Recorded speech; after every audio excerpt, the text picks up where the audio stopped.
আসসালামু আলাইকুম রহমতুল্লাহ। আশা করি আল্লাহ তাআলার অশেষ মেহেরবানিতে আপনারা সবাই ভালো আছেন। অন্যান্য নবীদের উম্মতের বিরুদ্ধে উম্মতে মুহাম্মাদের সাক্ষ্য। হযরত আবু সাঈদ খুদরি রাদিয়াল্লাহু তাআলা আনহু বলেন, রাসূলুল্লাহ সাল্লাল্লাহু আলাইহি সাল্লাম বলেছেন, কিয়ামতের ময়দানে হযরত নূহ আলাইহিস সালামকে উপস্থিত করা হবে। তার কাছে জিজ্ঞেস করা হবে, তুমি কি আমার বিধান মানুষের কাছে পৌঁছিয়েছ? তখন হযরত নূহ আলাইহিস সালাম বলবেন, হে আমার প্রতিপালক, আমি আপনার বিধান আমার উম্মতের কাছে অবশ্যই পৌঁছিয়েছি, এতে মিথ্যার লেশ মাত্রও নেই। অতঃপর তার উম্মতগণকে জিজ্ঞেস করা হবে, তোমরা বলো তো, নূহ কি তোমাদের কাছে আমার বিধান পৌঁছিয়েছে? তখন তারা বলবে, আমাদের কাছে কোনো ভীতি প্রদর্শনকারী আসেনি। এরপর হযরত নূহ আলাইহিস সালামকে বলা হবে, তোমার দাবির অনুকূলে কি কোনো সাক্ষী আছে? তিনি বলবেন, আমার সাক্ষী হচ্ছেন শেষ নবী হযরত মুহাম্মদ সাল্লাল্লাহু আলাইহি সাল্লাম এবং তার উম্মতগণ। এটুকু বলার পর নবী করিম সাল্লাল্লাহু আলাইহি সাল্লাম স্বীয় উম্মতগণকে সম্বোধন করে বললেন, এরপর তোমাদেরকে উপস্থিত করা হবে এবং তোমরা সাক্ষ্য প্রদানে বলবে, নিশ্চয় হযরত নূহ আলাইহিস সালাম তার সম্প্রদায়ের কাছে আল্লাহ তাআলার বিধান পৌঁছিয়েছেন। অতঃপর নবী করিম সাল্লাল্লাহু আলাইহি সাল্লাম কোরআন মাজিদের একটি আয়াত পাঠ করেন, যার অর্থ, আমি তোমাদেরকে এমন এক উম্মত বানিয়েছি যারা মধ্যম পন্থার অনুসারী, যাতে তোমরা অন্যান্য উম্মতের লোকদের বিরুদ্ধে সাক্ষী হতে পারো, আর তোমাদের বিরুদ্ধে রাসূল সাল্লাল্লাহু আলাইহি সাল্লাম সাক্ষী হবেন। সূরা বাকারা, বুখারী মিশকাত। ইমাম আহমদ রহমতুল্লাহি আলাইহি সহ অন্যান্য রাবীদের বর্ণিত হাদিস দ্বারা জানা যায় যে, হযরত নূহ আলাইহিস সালামের উম্মত ছাড়া অন্যান্য নবীদের উম্মতগণও স্ব নবীর তাবলীগ ও হেদায়েতের বাণী প্রচারের কথা অস্বীকার করবে। তারা বলবে, আমাদের কাছে আল্লাহর বাণী পৌঁছানো হয়নি। তাদের নবীদের কাছে জিজ্ঞেস করা হবে যে, তোমরা কি আল্লাহর বিধান মানুষের কাছে পৌঁছাওনি? তারা বলবেন, আমরা পৌঁছিয়েছি। তখন তাদের কাছে সাক্ষী তলব করা হলে তারা হযরত মুহাম্মদ সাল্লাল্লাহু আলাইহি সাল্লাম এর উম্মতগণকে সাক্ষী রূপে পেশ করবেন। তখন হযরত মুহাম্মদ সাল্লাল্লাহু আলাইহি সাল্লামকে বলা হবে, এই বিষয়ে আপনি কি বলেন? তিনি বলবেন, হ্যাঁ, আমি নবীদের দাবিকে সত্যায়িত করছি। উম্মতে মুহাম্মদের কাছে জিজ্ঞেস করা হবে, এই বিষয়ে তোমরা কি জানো? জবাবে তারা বলবে, আমাদের কাছে আমাদের নবী হযরত মুহাম্মদ সাল্লাল্লাহু আলাইহি সাল্লাম এসেছেন। তিনি আমাদেরকে জানিয়েছেন যে, সব নবী রাসূলগণই নিজ নিজ উম্মতের কাছে আল্লাহ তাআলার বিধান পৌঁছিয়েছেন। তাফসির দুররে মানসুর, প্রথম খণ্ড। হযরত নূহ আলাইহিস সালাম ছাড়াও অন্যান্য নবী রাসূলগণের উম্মতের বিরুদ্ধে উম্মতে মুহাম্মদী সাক্ষ্য প্রদান করা। এখানে এই প্রশ্নের সৃষ্টি হয় যে, অন্যান্য নবীদের তুলনায় উম্মতে মুহাম্মদী কখনো বেশি সত্যবাদী ও গ্রহণযোগ্য হতে পারে না। তাহলে নবীদের সততাকে উম্মতে মুহাম্মদীর সাক্ষ্য দ্বারা প্রমাণ করার কি অর্থ হয়? প্রত্যুত্তর হচ্ছে, সততা ও গ্রহণযোগ্যতার দিক দিয়ে নবীগণের মান সর্ব ঊর্ধ্বে।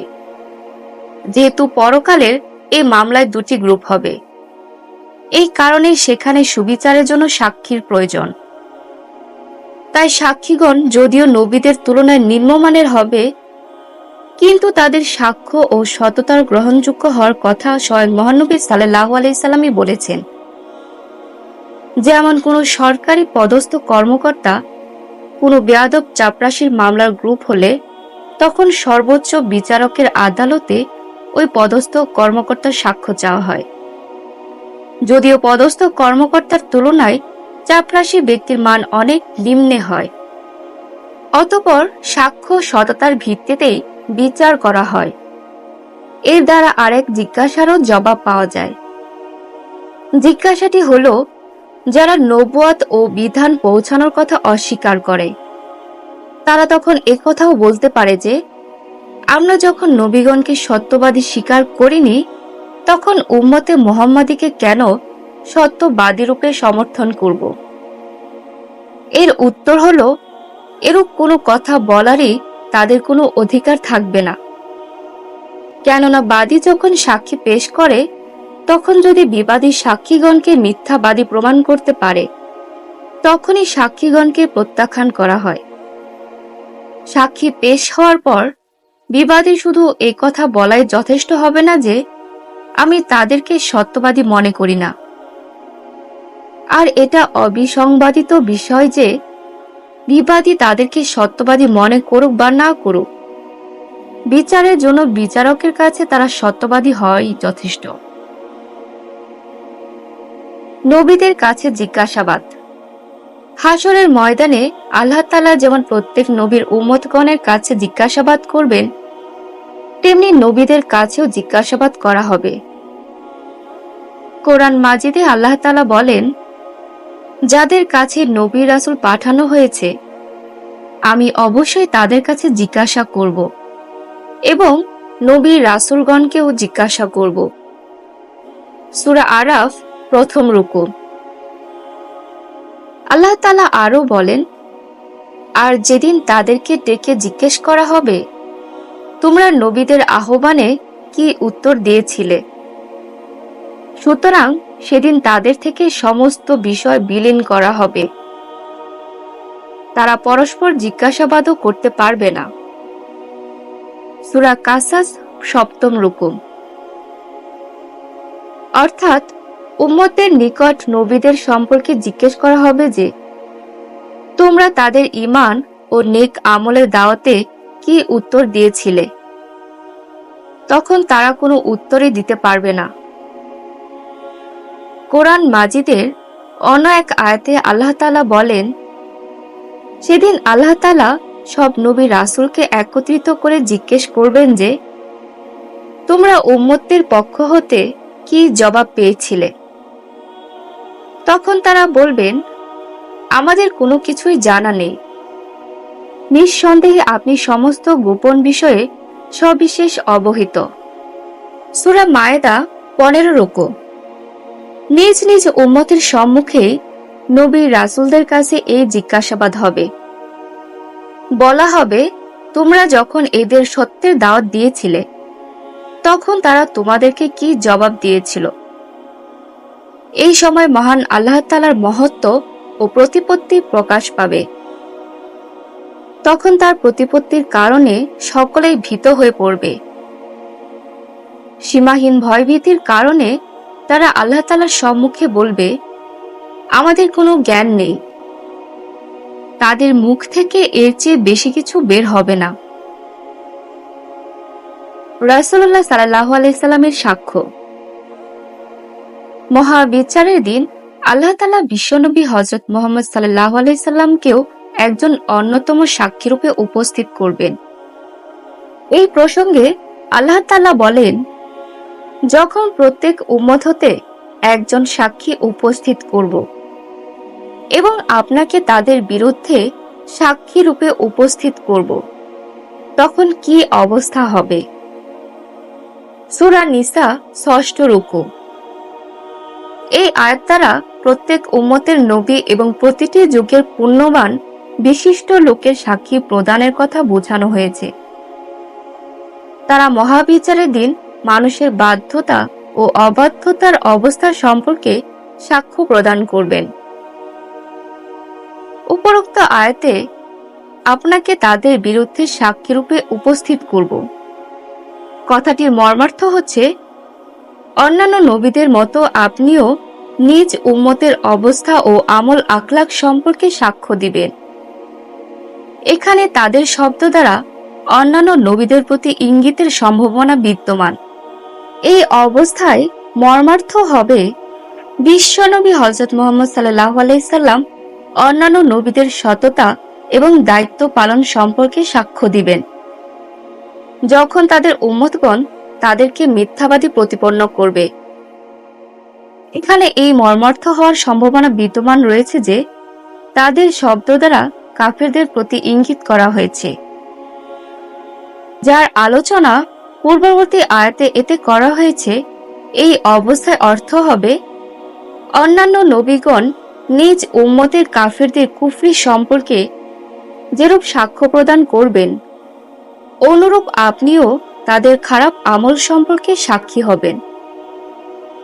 ফলে তাদের কুফরি ও পথ ভ্রষ্টতার বিষয়টি প্রকটভাবে প্রমাণিত হবে।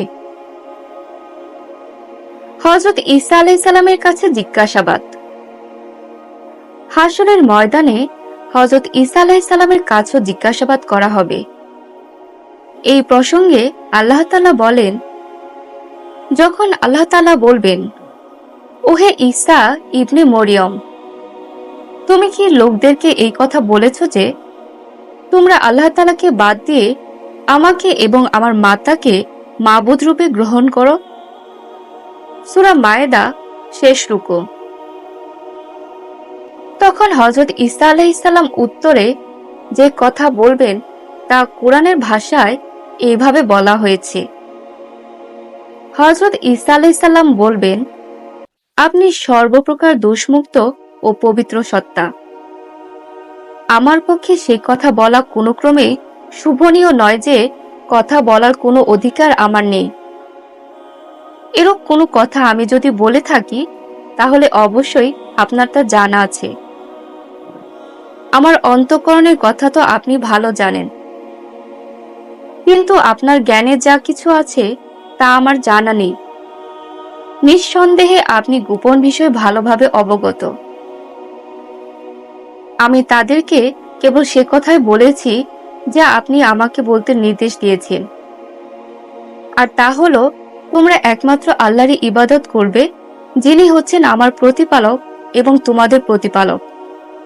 আমি তাদের মধ্যে যতদিন ছিলাম ততদিনই আমি তাদের পর্যবেক্ষক ছিলাম, কিন্তু আপনি যখন আমাকে উঠিয়ে নিয়েছেন তখন আপনিই ছিলেন তাদের রক্ষক ও পর্যবেক্ষক।